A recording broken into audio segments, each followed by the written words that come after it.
Anime human अक्सर ये दिखाता है कि स्ट्रेंथ का मतलब होता है तलवार उठाना, दुश्मन को गिराना और बैटलफील्ड में खड़े रहना। पर अगर मैं तुमसे पूछूं सबसे डेंजरस पावर कौन सी है, तो जवाब होगा लॉयल्टी। क्योंकि जब कोई इंसान लॉयल होता है तो वो सिर्फ फाइट नहीं करता, वो अपनी पूरी जिंदगी किसी और के मिशन के लिए दे देता है। और आज हम बात करने वाले हैं एनिमे की सबसे अंडररेटेड और सबसे पावरफुल लॉयल कैरेक्टर के बारे में, अमाने उबुयाशिकी। जब डीमन स्लेयर का नाम आता है हम याद करते हैं तांजिरो, हाशिराज और उनकी डेडली फाइट। पर जो इंसान पूरे डीमन स्लेयर कोर्स की बैकबोन थी, उसका नाम ज्यादा लोग नहीं लेते। अमाने उबुयाशिकी कोई वॉरियर नहीं थी, कोई फाइटर नहीं थी, उसके हाथ में कभी तलवार नहीं थी, और फिर भी वो डीमन स्लेयर की हिस्ट्री का सबसे स्ट्रॉन्ग पिलर थी। अमाने की लॉयल्टी लाउड नहीं थी, वो स्पीचेस नहीं देती, वो स्पॉटलाइट में नहीं आती,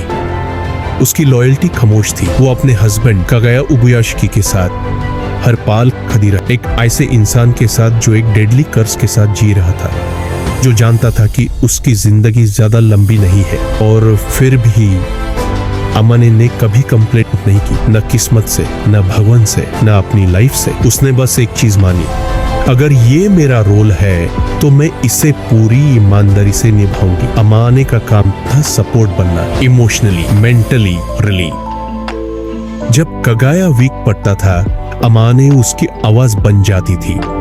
जब वो चल नहीं पाता था, अमाने उसका सहारा बन जाती थी।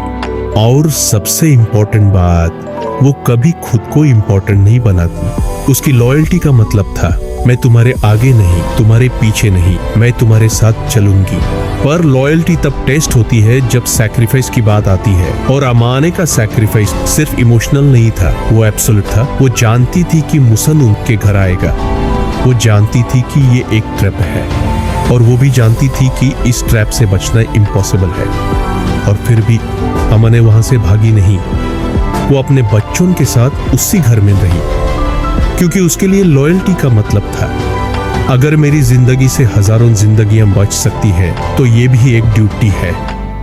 यहाँ एक बात समझना जरूरी है, अमाने की लॉयल्टी ब्लाइंड नहीं थी, वो बेवकूफ नहीं थी, वो जानती थी कि वो क्या खो रही है। पर फिर भी उसने चूज किया मिशन को खुद से ऊपर रखना।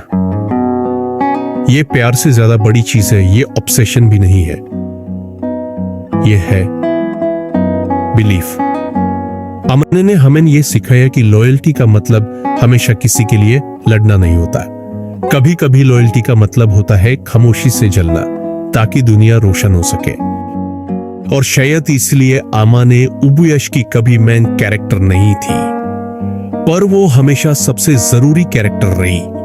Before Amane Ubuyashi became the pillar behind the Demon Slayer Corps, she was already living a life of quiet discipline. She was born into a family that understood responsibility before comfort, duty before desire. Amane didn't grow up dreaming of freedom or adventure or personal happiness. She grew up learning one thing: to endure. जब उसकी शादी कागाया उबुयाशिकी से हुई, तब वो सिर्फ एक wife नहीं बनी, वो एक कर्स बेरर की कंपेनियन बनी। She married a man who was slowly dying, a man whose destiny was suffering. And she accepted that fate without resistance. Not because she was weak, but because she was prepared. Amane understood something very early in life. Some people are not born to be seen. They are born to hold the weight so others can stand tall. उसकी loyalty sudden नहीं थी, वो time के साथ grow हुई, pen के साथ mature हुई, और सेक्रीफाइस के साथ कंप्लीट हुई। अमाने उबुयाशिकी ने कभी तलवार नहीं उठी, पर उसने एक पूरी जनरेशन को खड़े रहने की वजह दी। उसकी लॉयल्टी लाउड नहीं थी, पर इतनी स्ट्रांग थी कि पूरा डीमन स्लेयर कॉर्प्स उस पर तिखा हुआ था। और शायद सबसे स्केरी बात यह है, अमाने को पता था कि उसकी कहानी का एंड क्या होगा, फिर भी उसने एक भी कदम पीछे नहीं लिया। पर यह लॉयल्टी सिर्फ एक टाइप की नहीं होती। अगर अमाने की लॉयल्टी फेथ से बनी थी, तो एक ऐसी भी लॉयल्टी है जो ट्रॉमा से जन्म लेती है। बट यहाँ एक सवाल रह जाता है, अगर अमने की लॉयल्टी फेथ और ड्यूटी से बनी थी, तो क्या लॉयल्टी तब भी उतनी ही पावरफुल होती है जब वो प्यार से नहीं ट्रॉमा से जन्म लेती हो? क्योंकि एक लड़की थी जिसने अपनी पूरी आइडेंटिटी सिर्फ एक नाम के अराउंड बना दी, एरन येगर, और उसकी लॉयल्टी दुनिया को बचा भी सकती थी और बर्बाद भी। Part 2, Mikasa Ackerman when loyalty becomes a curse, part 2 में मिलते हैं।